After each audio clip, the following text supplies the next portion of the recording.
Fala, meus amigos e a todos. A gente estava analisando umas coisas aí, certo? No passado, né? Já passei por muitas lutas, algumas experiências com Deus, de milagre, de livramento, né? Livramento é uma coisa que a gente sempre tem constantemente, né? E eu sou um pouco assim observador da palavra de Deus, das coisas, né, que vem acontecendo, certo? E eu vejo aí hoje em dia que muitas pessoas são evangelizadas, são convidadas para ir na igreja, né? Por certos líderes, por certos servos, tá? A gente vê muita coisa acontecendo no mundo em nossa volta. Diversas vezes já me falaram que eu tenho um chamado, certo? E tipo assim, o bom é ser escolhido, né? Porque na verdade muitos são chamados e poucos escolhidos. Você vê que as igrejas são lotadas, né? Mas escolhidos são poucos. Essa é a grande verdade do Senhor. E tem uma conversa, né, por aí afora, que servir a Deus não é fácil. Servir a Deus é muito difícil, é o que dizem. Uma pergunta aqui, você concorda com isso? De que servir a Deus é algo realmente difícil? Porque tem uma situação que acontece aí, que eu também tenho muito observado, e não é de hoje, não é desde ontem, eu venho percebendo isso de algum tempo, né? E o que acontece baseado nisso? Eu acho, né, entre aspas, que servir a Deus é a coisa mais fácil que tem na vida, assim como você tomar um copo d'água. Eu acho que servir a Deus não é difícil. Servir a Deus é facinho, não é difícil. Eu acho que difícil é você lutar por uma família, certo? Você ali com Deus, buscando a Deus, servindo a Deus, sabe? Clamando, orando às 3 da madrugada, meia-noite, fazendo seu jejum e lutar por uma família. Eu acho que isso é mais difícil do que você servir a Deus. Por que eu digo isso? Porque muitos cristãos, evangélicos, religiosos aí, estão já na sua segunda, terceira, até quarta família, certo?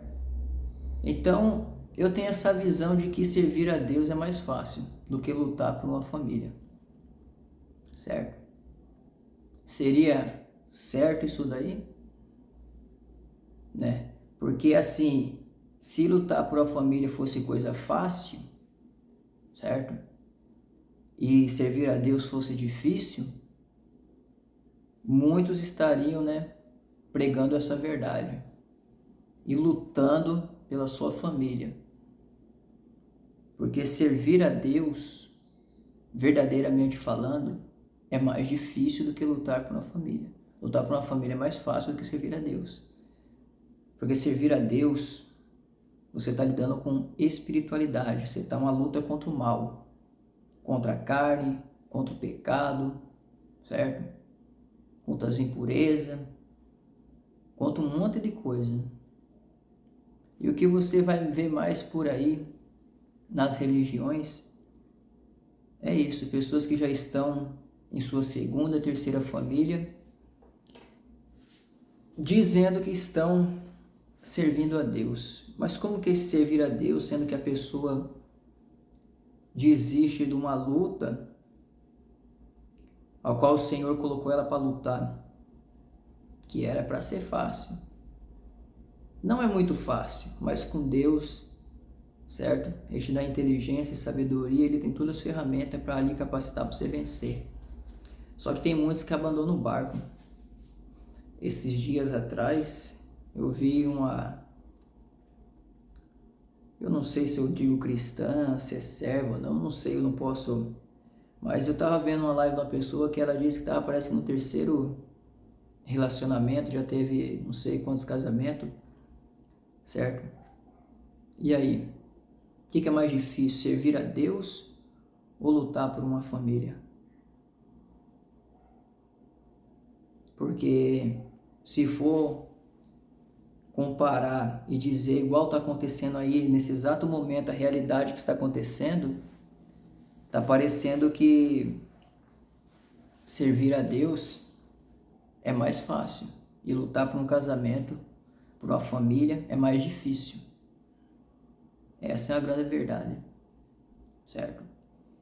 E as pessoas, quando for abordar outras pessoas, para convidar para uma igreja, para um culto, sei lá por que, uma célula, um negocinho diz aí, não fique dizendo que aquela pessoa precisa de Deus, que a pessoa necessita de Deus, sabe?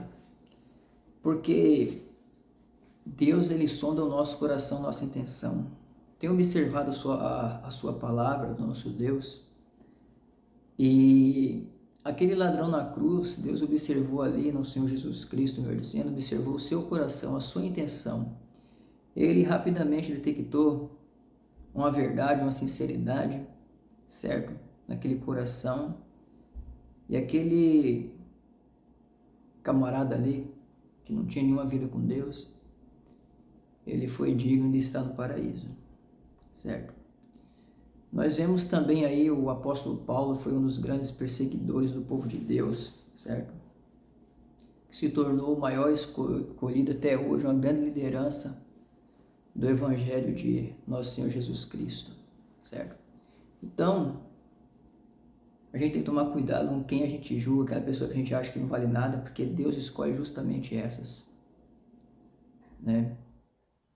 Dizer que alguém precisa muito de Deus é como se a gente estivesse meio que julgando, porque a gente não conhece o interior da pessoa, a intenção, para chegar com certos papos, com certas conversas, porque quem conhece isso é Deus. Talvez, igual acontece, muitos estão com a boca cheia de Deus, mas com o coração perverso, ímpio. E aí? E às vezes aquele que está calado, está com o coração cheio, transbordando de bondade, de mansidão, de pacificação, de justiça. E aí você, que de repente que acha que sabe, né, vem pregar uma peça dessa daí. Então não cola.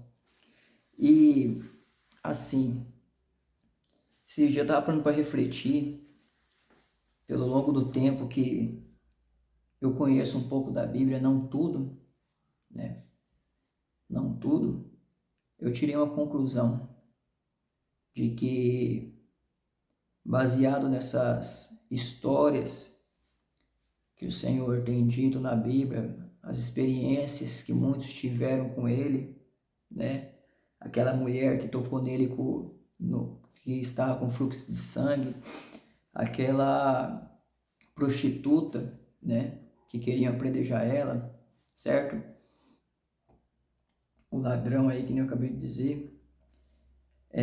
O que Deus quer de nós? O que eu aprendi e tenho certeza o que Deus quer de nós? A única coisa que eu vejo que Deus quer de nós de fato e de verdade, porque Ele já até alerta que Ele sonda o nosso coração. E quando Ele fala que muitos são chamados e pouco escolhidos, isso faz entender que a única coisa que Ele quer de nós é a verdade. Que a nossa real intenção, sabe, no nosso interior, que só nós conhecemos, seja de verdade. É isso que Ele está interessado, saber se você é justo, verdadeiro, se dentro de você está fluindo ali, né, aquele caminho de justiça, aquele rio de água viva. Se você está indo atrás disso, Ele está vendo o seu interior, não que você está às vezes falando da boca para fora, mas com o coração enganoso, pecaminoso. Há uma passagem que o Senhor diz que nem todos que dizem Senhor, Senhor entrará no reino dos céus. Em outra passagem vai dizer também que vão chegar diante dele e dizer: mas Senhor, em teu nome fizemos tantas maravilhas, expulsamos demônios, curamos, em teu nome fizemos tantos milagres. E ele vai dizer: apartai-vos de mim que não vos conheço. E aí? Você que de repente, né, gosta de evangelizar, gosta de fazer a obra de Deus como se chama, como é chamado em muitas igrejas. Então, gente, a gente tem que acatar algumas ferramentas da fé, provido de sabedoria e conhecimento, para saber abordar um ser humano. Porque tem muitos que não tem nem o simples que é o respeito, já vai chegando na porta da pessoa, já vai entrando, não pede uma licença, não dá uma boa tarde, o básico que vai demonstrar ali o seu zelo por fazer a obra de Deus, porque é zelo, quando você tem cuidado, quando você tem ali o respeito para você conversar com a pessoa, você sabe colocar as palavras, isso é zelo pela obra de Deus, pelo servir verdadeiramente a Deus, levar o evangelho. Não é empurrar a palavra de Deus na goela do povo, não, igual muitos fazem, mas é você ser de verdade. As religiões que não servem a Deus por aí, né, as que mexem com bruxaria, elas levam tanto a sério o que fazem, muito mais do que aquele povo que se dizem de Deus. E isso é uma realidade porque o Senhor já diz lá atrás, o meu povo está se perdendo por falta de sabedoria, falta de conhecimento, e se perdem. Então, você tem que pensar aqui fora, pensar com a sua cabeça, não pensar, usar o pensamento de um outro para você conduzir a sua vida, mas você ter a sua própria direção, você buscar em Deus o entendimento, para Ele trazer a clareza, trazer o discernimento da sua palavra, para quando você for falar para alguém, a sua palavra ter propriedade. E outra, o seu testemunho ser o maior exemplo.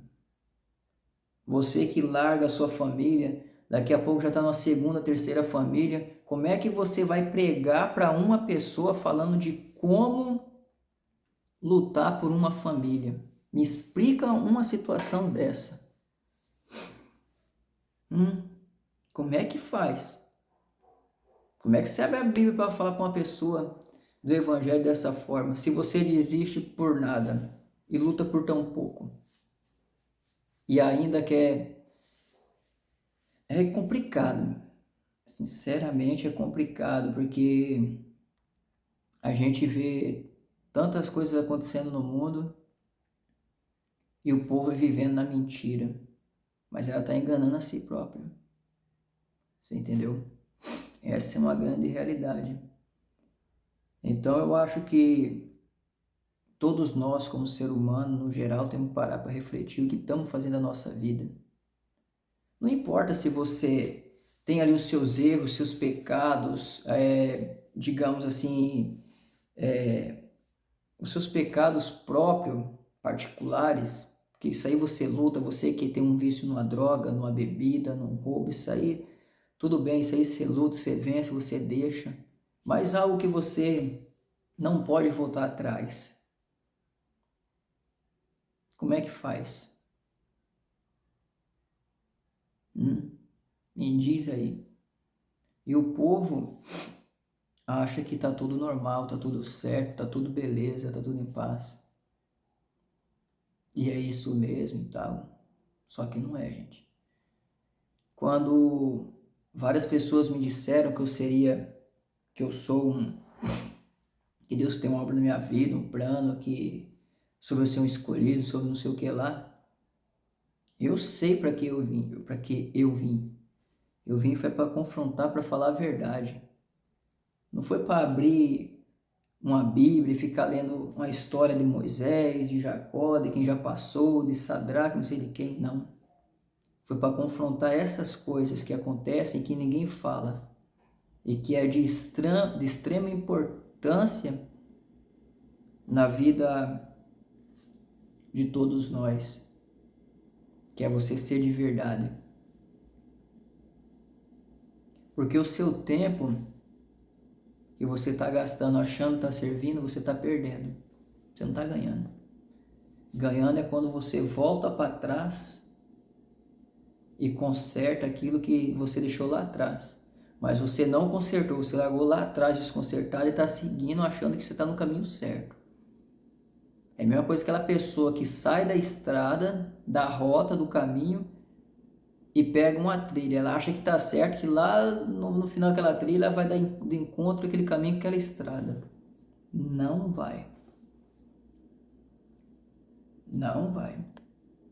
Se você não luta por aquilo que Deus te deu, pelo aquilo que o Senhor te deu, esquece, meu amigo. Esqueça. Entendeu? Porque tem gente que luta por muito mais e vence. Por isso que a gente vê que muitas das vezes, igual acontece, as pessoas não levam a sério. Quantas pessoas hoje não estão fora de uma igreja, não estão mais congregando em um templo, por decepção, por ver muita coisa errada. Triste de ver, mas ver, aonde lugar que não era para acontecer. Tem religiões aí que servem outros deuses, outras coisas, que o que a gente vê acontecer no meio evangélico cristão, se acontecer lá, é cobrado pelas entidades. É cobrado. Entendeu? Quem serve o outro lado, o adversário, se pisar na bola é cobrado. Só que do lado de cá não. O povo faz do jeito que quer, bem quer. Do lado de lá não faz de qualquer jeito não. Quem serve as trevas lá do outro lado não pode fazer as coisas de qualquer jeito não. Erra lá, pisa na bola lá para você ver, igual tem pisado pro lado de cá, daqueles que dizem que serve a Deus. Faz igual para você ver se você não é cobrado pelas entidades, pra você ver que se não te quebra uma perna, um braço, faz você se lascar, se arrebentar. Entendeu? E há uma passagem que realmente diz que, se não me falha a memória, diz que os filhos das trevas é mais prudentes do que o da luz, e realmente. Porque o povo dá muito nó em pingo d'água, né? O que vale mais, gente, é a gente ter um coração honesto, justo, transparente, ser de verdade, ser simples, não passar ninguém para trás, entendeu? Não puxar o tapete de ninguém, não ficar cuidando da vida dos outros, fazendo fofoca, causando discórdia, imparcialidade, atritos entre um e outro. Essa é a grande verdade, entendeu? Lutar por pacificação. Porque quando acontece no meio cristão evangélico aí uma bomba, fulano errou, aquele mesmo povo, aquele mesmo ciclo é o que espalha para todo mundo já vai estar sabendo. Sei que coisa de doido, né que é? Então assim, a gente, todos nós que somos escolhidos, que o Senhor nos compara como árvores plantadas junto às águas do ribeiro, que não receia, não fadiga, não sequidão, não deixa de dar o seu fruto. A gente tem que ser uma água que sempre venha fluir, mas de forma com o mesmo sentido, sabe? Não importa se a água vai estar suja ou meio barrenta, porque a água sempre não vai estar, sabe? A gente nem sempre a gente está de bom humor, mau humor. A gente sempre fala alguma coisa, uma palavra torpe, a gente sempre, né, dá um desfalque aqui ou ali, entendeu? Porque nós é ser humano, até aí tudo bem. Mas o Senhor vai orientar lá uma palavra que diz: sede santo como eu sou santo. Todo momento Ele quer que nós sejamos idênticos a Ele. No pensar, no agir, no enxergar as coisas, no resolver as coisas, que é o que poucos sabem fazer. Certo? Então assim, gente, se você gostou dessa mensagem, dessa palavra, deixe sua curtida, seu comentário, certo? Se quiser fazer parte do nosso canal, seja bem-vindo. E creio que em breve virá aí, né, outras novidades, outras palavras, outras reflexão, porque isso é de suma importância, certo? Para que a gente venha rever o que realmente é servir a Deus de verdade, o que realmente é ter paz e andar no caminho da justiça. Deus abençoe, guarde e proteja a todos.